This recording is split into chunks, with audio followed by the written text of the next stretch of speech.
ఇవాళ పోహా ఎలా చేసుకోవాలో చూపిస్తాను. ఇవి వచ్చేసరికి పోహా అటుకులు అనమాట. పోహా అటుకులు మందంగా ఉంటాయి, బొరుగుల షేప్లో ఉంటాయి అనమాట. వీటిని ఒక 1 మినిట్ వరకు నీళ్ళలో తడిపి తర్వాత ఇలా చిల్లులు గిన్నెలో వేసుకుంటే విడివిడిగా రావాలన్నమాట. ఎక్కువ సోక్ చేసుకోవద్దు, ముద్ద ముద్దగా అయిపోతాయి. ఇప్పుడు ప్యాన్ పెట్టేసుకొని కొంచెం అంటే కొంచెమే ఆయిల్ వేసుకున్నాను. పచ్చిపప్పు, ఆవాలు, పచ్చిపప్పు, మినపప్పు, 2 వెల్లుల్లి రెమ్మలు, 2 పచ్చిమిరపకాయలు అయితే వేసుకున్నాను. ఇవంతా కొంచెం వేగిపోయిన తర్వాత ఉల్లిపాయలు, పెద్ద సైజు ఉల్లిపాయను కూడా కట్ చేశాను. ఇందులో జీలకర్ర వేసుకోకూడదు, జీలకర్ర స్కిప్ చేసేస్తున్నాను.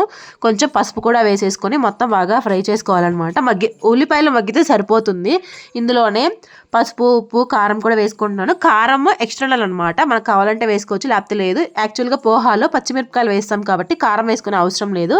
ఇవి తేజకాయలు కాబట్టి ఒకటే వేసాను, మళ్ళీ సరిపోదేమో అని చెప్పేసి కొంచెం కారం అయితే వేసాను అనమాట.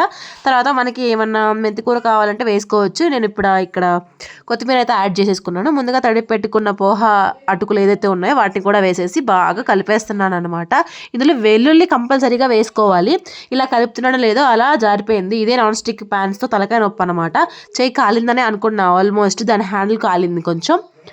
ఇలా పోహా రెడీ చేసుకున్నాం కదా. ఇప్పుడు ఇందులో మనం ఎక్స్ట్రాగా యాడ్ చేసుకోవాల్సింది వేరుశెనగ గుళ్ళు అనమాట. వేరుశెనగ గుళ్ళని మనం ఫస్ట్ ఫ్రై చేసుకొని పక్కన పెట్టేసుకోవాలి. ఇందులో కలుపుకోకూడదు అనమాట, లేకపోతే మెత్తబడిపోతాయి. మీకు తెలుసు కదా.